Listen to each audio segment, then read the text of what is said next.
que não há nada demasiadamente grande para o nosso Deus. Deus, Ele preparou, eu creio que Deus, Ele preparou tudo isso para me chamar para si. Porque, como Ele falou, religião já tinha. Desde de bebê eu nasci na religião também. Todos nós temos alguma religião. Mas se nós tivermos religião e não encontrarmos Cristo, não adianta. Então, troquei de religião, mas não tive um encontro com Jesus, que é o que faz a diferença. Mas o Senhor, Ele preparou o meu encontro com a dor. Porque eu tive a oportunidade, eu tinha 20 anos de idade quando eu conheci Ele. Eu comecei para a igreja evangélica. Mas eu não aprendi a lei do Senhor. Porque então só nasce de novo quem conhece a verdade que nos liberta, a verdade é Jesus Cristo. Então toda a problemática da nossa casa, da nossa família, não era falta de amor, não. A gente tinha amor, aquela paixão. Só que quando a gente casa, vem uma avalanche de problemas. Que a gente casa apaixonado, né, meu filho? Paixão tinha demais, mas quando casa, tem problemas e adversidades a enfrentar, como todos vocês com certeza têm, né? Não é possível que na casa de vocês não exista problema. Sei que na casa a gente tem muito, né, meu filho? E a gente tá lutando para superá-los juntos, mas antes a gente não tinha essa base, principalmente eu, né? Não tinha fundamento bíblico. Então eu casei para ser feliz. Sério? Mas porque eu não conheci o amor de Deus. Quando nós nos separamos, que eu encontrei o verdadeiro amor, a minha oração, que eu comecei a ter uma vida de oração, que eu não orava. Orava com o seu pastor, dizia, fecha os olhos. Ali eu orava, mas em casa eu não orava, não tinha minha vida, meu relacionamento com o Senhor. Então era impossível o nosso casamento dar certo na primeira vez. Mas o nosso Deus é um Deus de segunda oportunidade. Nosso Deus é um Deus de glória da segunda casa. E Ele olhou para a nossa casa com tanta misericórdia. Ele disse, eu vou entrar na tua casa. Eu vou restituir a tua vida. Eu vou restituir a tua casa. Deus teve compaixão de nós. E eu comecei com o deserto, com a separação, eu comecei a ver meus pecados, minha insensatez. E tudo foi por uma palavra que um amigo dele me deu. Eles trabalhavam juntos e eu fui na igreja, que era uma Assembleia de Deus, Templo Central, perto da nossa casa. E esse rapaz também era um filho de pastor e trabalhava com ele também. Eu cheguei, irmão, fala com o Gesiel para ele não sair de casa, porque ele quer ir embora. Aí eu disse, irmão, vou lhe dar um conselho. Vá buscar primeiro a Deus e a justiça de Deus, que todas as demais coisas na tua vida vai ser acrescentada. Queridos, essa palavra ardeu tanto no meu coração. E talvez eu tinha ouvido aquela palavra muitas e muitas vezes, porque eu já tinha, naquele tempo, eu já tinha 13 anos de igreja. Então, mas nunca eu ouvi com ouvidos espirituais, eu ouvia por ouvir. Ia para um encontro como esse, não dava ouvido à palavra, né? Ficava copiar, olhando as meninas, olhando os detalhes, né? Essas coisas. Mas ia pela multidão, pelos amigos, mas não ia para aprender do meu Senhor, não ia para adorar o meu Senhor, desperdiçava a oportunidade. Mas Deus, Ele não desperdiça nenhum de nós. Deus nos ama, Deus me levantou para restauração. Deus começou através dessa palavra que esse jovem me disse. Eu peguei a Bíblia, fui para casa, peguei a Bíblia, eu já estava entrando em depressão e nem sabia. E eu abri a Bíblia de uma maneira que é o meu testemunho, que eu não peço ninguém que faça isso, mas se Deus falou assim comigo nesse momento. Eu peguei a Bíblia, cheguei em casa, eu digo, Senhor, Tu disse que era para mim buscar primeiro a Deus através daquele homem. Pois me diga aqui como é que eu faço. Aí abri a Bíblia. Como é que eu faço? Me explica o que está acontecendo na nossa vida, que eu não estou entendendo mais nada. E quando eu abri assim, querido, saiu Provérbios 14. Marcadinho, que era a Bíblia da vozinha da mãe do pastor, a vozinha dele. E aí estava marcadinho, o Provérbios 14, meu olho bateu em cima. A mulher sábia edifica a casa, a tola com as próprias mãos destrói. Aí era essa Bíbliazinha. Aí eu digo, vale meu Jesus, está dizendo que eu destruí a casa? Eu entendi. Aí o Espírito Santo fala conosco, né? Eu entendi a primeira vez que ele falou comigo. Aí eu disse, Senhor, eu não estou entendendo essa leitura, porque eu pedi para tu falar comigo. O homem que está indo embora. Jesus, eu estou aqui com meu menino cuidando da casa. Agora me diga aqui, Jesus, como foi que eu destruí? Mas se isso aqui estou falando comigo, pois me confirma. E aí eu fechei novamente a Bíblia, né? Igual nem quando está desesperado. Aí Jesus falou de novo. Saiu Provérbios 12, versículo 4. que diz: a mulher sensata é a coroa do seu marido, mas a insensata é como o apodrecimento dos seus ossos. Ali eu caí em si, eu vi o Espírito Santo falando comigo, tendo compaixão de mim, da minha casa. E ali eu me senti já amada por Deus. E já comecei a pedir ao Senhor então que me dissesse como é que eu destruí, como é que eu era o apodrecimento dos ossos dele. Eu não entendia, porque eu não sabia o que era ser mulher sensata, mulher sábia, eu não conhecia a palavra. Então eu comecei a ficar lendo a Bíblia assim, queridos, em casa, direto, abrindo, e Deus falando direto comigo assim, dessa maneira. É algo tão assim tão louco, tão extraordinário, porque as coisas de Deus é loucura para o homem natural. E eu comecei a entender o que tinha acontecido. Deus começou a me revelar que Deus não era o Senhor da nossa casa. Deus começou a me revelar que eu não coloquei o Senhor como prioridade. A glória da nossa casa se desfazer, se desestabelecer, para que Ele pudesse reconstruir. E um dos temas que nos passaram, que eu achei muito interessante, que era reconstruindo o primeiro amor. Não tem como Deus refazer a nossa aliança aqui, né? Se Deus não estiver na nossa casa. Se nós não amarmos o Senhor verdadeiramente, nós não vamos conseguir suportar os ventos que a vida conjugal traz. E quando eu fui entendendo através da palavra que o Senhor não era Senhor da minha casa, eu vi lá em Mateus 7:24 que aquele que ouve a minha palavra e não as pratica, assemelhá-lo-ei a um homem imprudente que edifica a sua casa sobre as areias, e vem os ventos fortes e ela não sustenta, ela não fica de pé, porque não tem bases, não tem fundamento, não tem alicerce. E eu entendi que o alicerce era para ser Deus. E o Senhor começou a me fazer as promessas de Ageu 2:9 para nossa casa. Deus começou a dizer que se eu realmente priorizasse o Senhor, a nossa casa ia ser restabelecida, mas que era necessário. E eu comecei a orar, a amar o Senhor, a ver o marido que eu não achava as qualidades dele. Eu era tão cega espiritual que aquela paixão que tinha os problemas sufoca e você perde, porque você se acostuma, a beleza fica normal.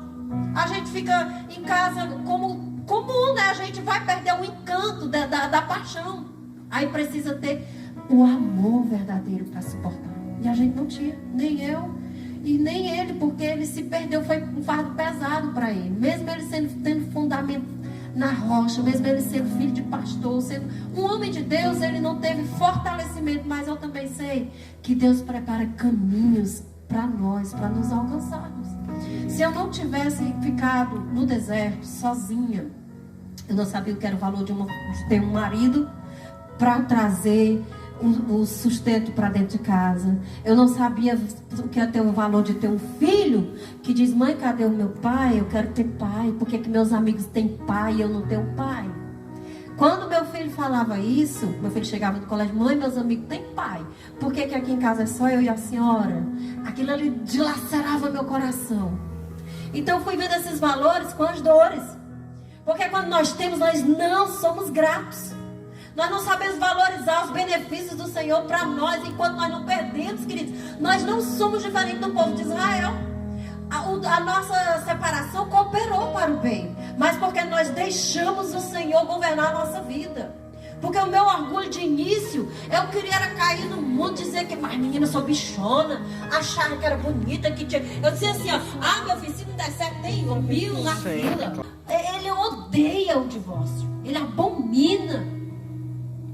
A Bíblia fala que o Senhor odeia. Nós é que queremos abraçar essas coisas por não temermos o Senhor.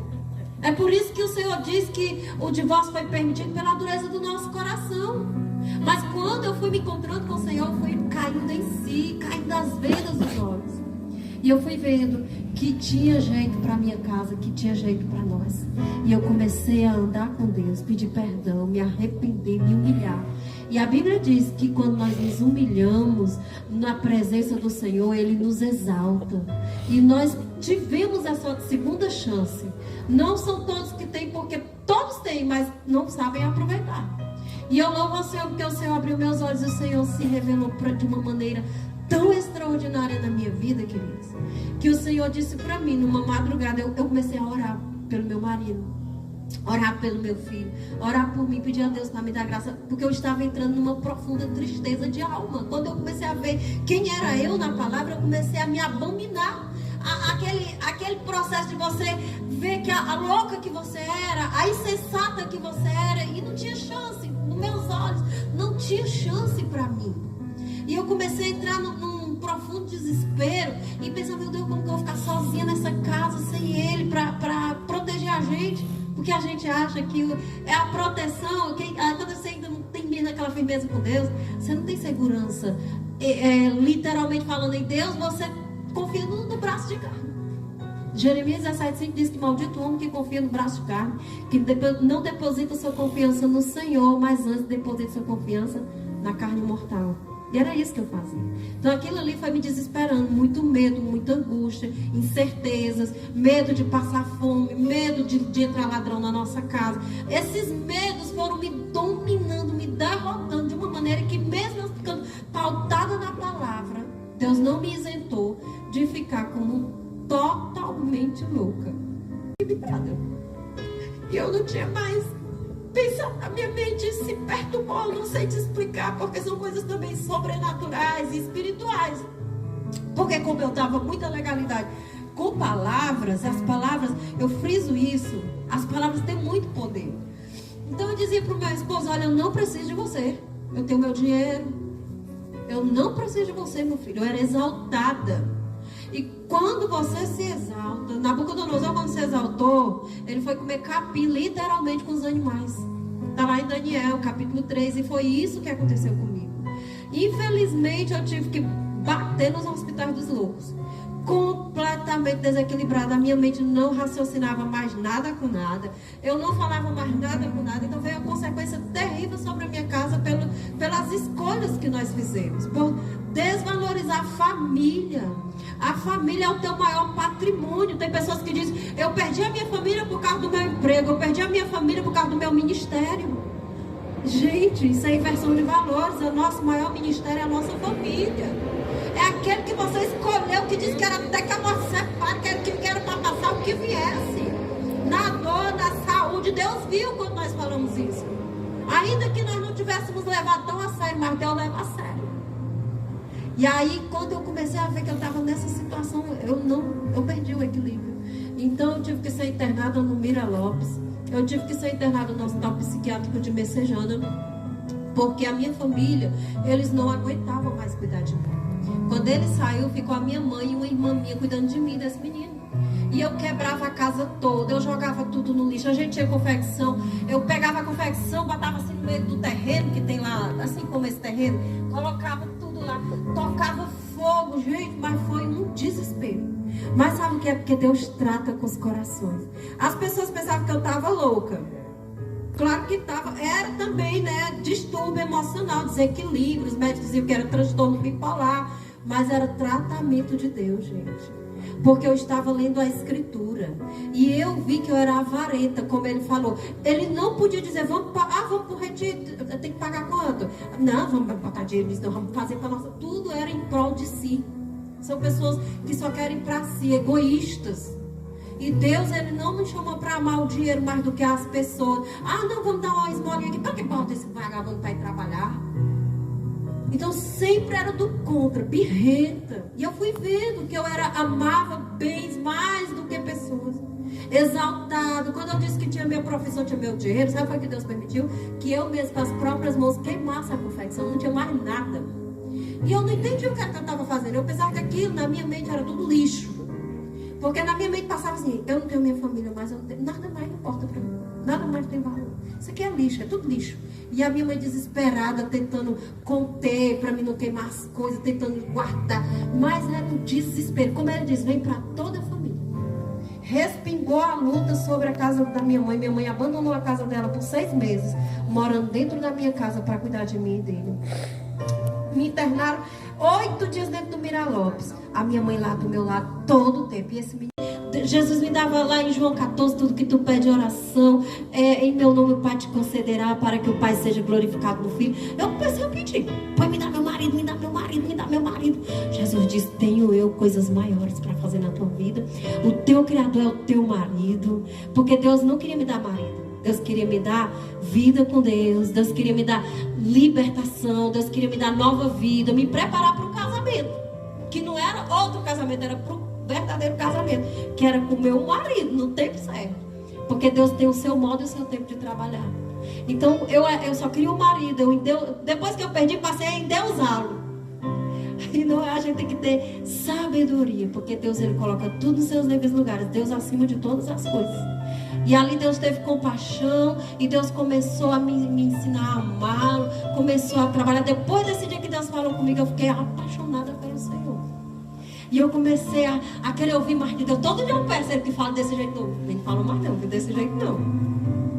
Mas é a coisa mais maravilhosa do mundo. Aquilo ali me deu sustentáculo para ficar sozinha, para ficar crendo no Senhor, para saber que Deus ia fazer alguma coisa por nós. E eu comecei a ser intercessora do meu marido, orar por ele, onde ele estivesse, liberar o perdão. E o Senhor disse: te humilha, porque eu vou fazer. Se tu me obedecer, eu vou fazer coisas grandes na tua vida. E eu comecei, queridos, a viver esse evangelho, pedir perdão às pessoas que eu tinha raiva. Era na igreja, mas era com raiva das irmãs, zangada com a vizinha, arengarra com todo mundo. E Deus fez eu recomeçar, voltar ao primeiro amor, reconstruir a casa espiritual.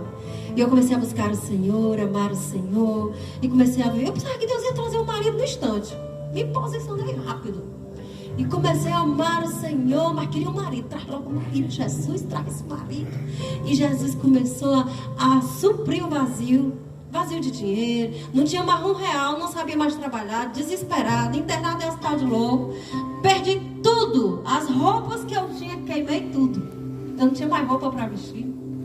Porque Deus, ele sabe como fazer. Quando eu disse pro meu marido que eu não precisava dele, que eu tinha meu dinheiro, quando eu não tinha uma roupa para vestir, a minha irmã, que cuidava de mim, uma das mais novas, eu tenho 2 irmãs, ela ligou para ele e disse assim: Gel, a Irinha não tem nenhuma roupa. Ela queimou todas as roupas dela. Eu dei uma roupa aí para ela, eu trouxe ela aqui no shopping aliás, eu tenho que levar ela no shopping para comprar roupa para ela. Aí ele, pois então pega o meu cartão e leva. Ali Deus falou comigo: tu não disse, mulher? Quando ela passou o cartão do homem, que eu vi ela lá passando, que era com a senha, né? Que eu vi o nome dele. Eu nem sabia que era. Eu vi o nome dele no cartão. Eu digo: meu Deus, eu estou precisando dele, Senhor. O Espírito Santo me lembrou que eu dizia que eu não precisava. E ali eu digo: meu Deus, mas como a gente é insensato, fala o que não sabe e o que não entende. Com 2 anos de idade, ele tinha no tempo, filho. 2 anos de idade. Não podia entrar em hospitais psiquiátricos. Para mim, o mundo tinha acabado. Mas Deus começou a fazer promessa. Numa madrugada, eu passei a ter vida de oração desesperadamente. Eu orava. Aonde me levava, se era para internar, eu estava dentro dos banheiros, trancada de joelho. Meu joelho se rasgou de tanto viver orando. Porque eu vi que Deus falava com a gente. E numa madrugada, eu ouvi a voz de Deus literalmente. Ali eu pensei que a minha ficada era doida mesmo. Porque eu nunca imaginei que um Deus tão grande falava com nós, pecadores. Deus disse assim para mim: eu endureci o coração do teu marido, mulher, para trabalhar no teu caráter.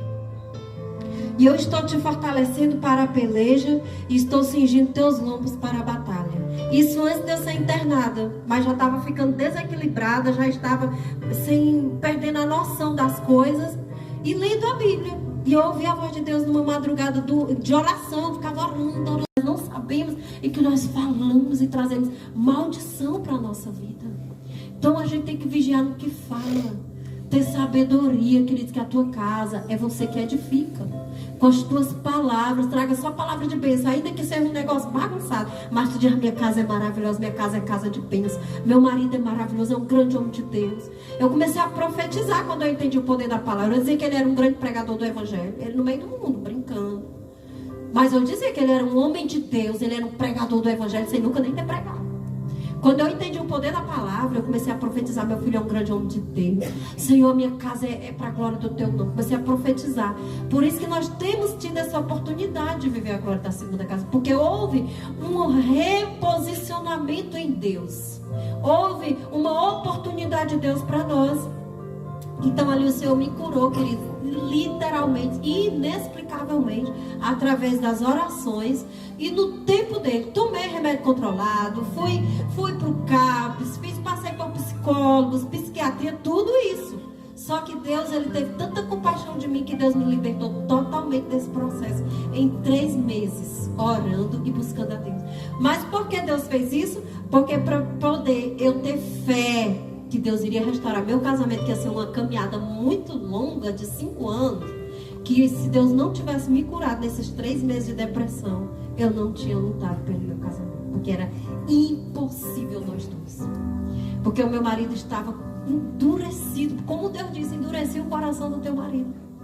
Então era impossível, ele queria o divórcio de todo jeito, e ele lutou pelo divórcio, ele tinha advogados do estado.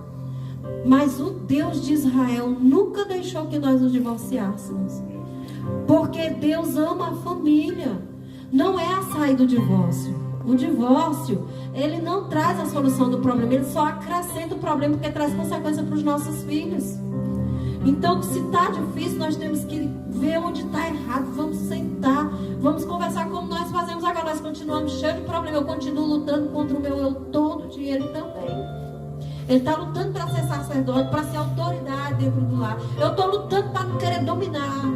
Eu estou lutando para ouvir uma crítica e não ficar com raiva, mas crescer com a crítica. Nós nos sentamos na mesa hoje com maturidade espiritual. A gente agora vamos conversar aqui ardentemente, um olhando para o outro. Diga aqui o que é que eu estou errando, que é para mim melhorar. Precisamos fazer isso. É melhor que a gente ficar falando para a mãe. Às vezes o marido diz que a gente é feia. Fala, mãe, esse homem está dizendo que eu sou feia, eu vou para casa e vou me separar. Não, a gente tem que dizer, olha filho, isso você está fazendo errado, não faça, isso me desagrada. Você me constrangeu. Filha, e você está agindo errado. É conversar, gente. Tá aí o nosso filho que senta na mesa e a gente deixa também ele ter liberdade para não, porque menino é bicho sincero, fala a verdade. A gente diz, filho, onde é que a mãe está errando? Sinceridade é tudo. Pai, que onde é. A gente conversa, porque o diálogo é a solução dos nossos problemas. E se nós amamos o Senhor, nós temos humildade. Então nós devemos reconstruir e não destruir. Reconstruir a família. É uma decisão que nós temos que tomar, porque Deus nos dá a livre escolha. E não é fácil reconstrução. Tem que tirar os escombros, tem que quebrar as paredes velhas, tem que tirar aquilo que não está legal. Dá trabalho. Mas é a melhor coisa, porque quando você reconstrói, que você vê tudo nos devidos lugares novinho, vale a pena demais, queridos. Hoje nós estamos vivendo já há 6 anos, né, filho? Vai fazer 7 anos que nós estamos juntos de novo. 22 anos de casados. 23, né? Foi em 2001, 22. Sei lá, pois é isso aí. É porque separou e bagunçou tanto, passamos 5 separados. E agora nós vamos fazer 7 anos de novo. Mas nós não abrimos mão. Nós não nos arrependemos de termos esperado em Deus, de termos feito o que o Senhor nos orientou e de viver esse segundo casamento. Porque agora é que nós estamos casados mesmo. Hoje é que nós temos uma família. Temos muitos problemas, muitos. De dificuldade, porque a carne da gente nunca fica crente. Todo dia a gente tem que matar um leão. Lutar contra nós mesmos. Que a nossa carne, ela quer nos decepcionar todos os dias. Ela quer nos fazer perder a essência da adoração. Porque não adianta eu adorar aqui. Ah, Senhor, eu te amo, Pai. E lá em casa, oh, mas tu é ruim, tu não presta pra nada. Tem que adorar com a vida. E é isso que a gente tem que fazer. Nós temos lutado para ser crente lá em casa. Porque ser crente aqui é fácil. Mas lá em casa é difícil. Porque minha carne, minha natureza não quer se converter. Mas a Bíblia diz que as coisas velhas se passaram, tudo se fez novo, nova criatura sou em Cristo Jesus. A palavra tem poder para libertar. Talvez está faltando é palavra. É a ausência de Deus. É por isso que você está tendo dificuldade para conduzir a casa, o casamento, os filhos, a educação dos filhos. E as palavras torpes que nós falamos é por não temermos a Deus. Quando nós nos encontramos com o Senhor, há um temor que a gente pensa duas vezes. Você está sozinho, mas você tem medo de desagradar o Senhor. Não é medo do Senhor, mas é medo de entristecer o Espírito Santo. Faz toda a diferença com o Senhor, queridos. E o Senhor prometia para mim sempre, depois que Ele me curou, Ele disse: vou eu trazer o teu marido para a glória do meu nome. E espera, porque eu vou trazer. Passou 1 ano, passou 2 anos, 3 anos. Eu: Jesus, se tu não quiser mais trazer, não tem problema, porque eu já estou tão bem contigo, Senhor. Tão maravilhoso andar contigo, Senhor. Que para mim agora esse negócio de casamento já tanto faz quanto tanto fez. Mas o Senhor, Ele quer a família. Sabe por quê? Porque se nós não estivéssemos aqui contando as lutas e as superações em Deus que nós vivenciamos, talvez a tua casa poderia até ruir, porque talvez tem pessoas aqui que têm pensamentos de separar. Pois eu te digo diante do Deus vivo que não vale a pena. Porque o que nós passamos separados foi a pior da dor, foi uma miséria. O divórcio, acho que foi Satanás. Só pode ter sido Satanás que inventou um negócio tão ruim desse. É ruim demais. É ruim demais, irmãos. Olha, é uma lacuna que fica. É uma lacuna que fica. Aquela ausência. Eu orava: Jesus, se tu puder me dar o meu marido, nem para mim lavar as roupas dele, que eu não lavava, Senhor. Eu tinha tanta preguiça, Jesus. Jesus, olha, se tu me dá o meu marido para mim engomar aquelas camisas dele, eu sonhava engomando. Eu detesto engomar. Mas eu amo engomar para agradar o meu pai, que teve compaixão de mim, da minha casa. Aí eu disse: olha, Jesus, me dá a oportunidade de cuidar do meu maridinho, Jesus. Senhor, botava qualquer pessoa para cuidar do meu marido, da maior preciosidade, para ficar ganhando dinheiro em confecção, Jesus. O que foi que esse dinheiro fez por mim, Senhor? Não comprou minha saúde. Gastamos dinheiro com remédio controlado caríssimo e eu ficava mais doida do que nunca. Se não fosse Jesus por mim, meu amigo, eu estava lá no Miralau. Só não estava porque ele já ruiu, já faliu. Jesus teve compaixão de mim, da minha casa. Não que você não desse. Tem que tomar, minha amiga, que eu tenho uma amiga que está internada lá, que até hoje toma remédio. Se ela não tomar, ela não toma, não. Mas no meu caso, Jesus não deixou. Por quê? Porque eu amava o dinheiro, eu achava que o dinheiro ia suprir tudo que eu preciso na minha vida. Então Deus trata com os corações.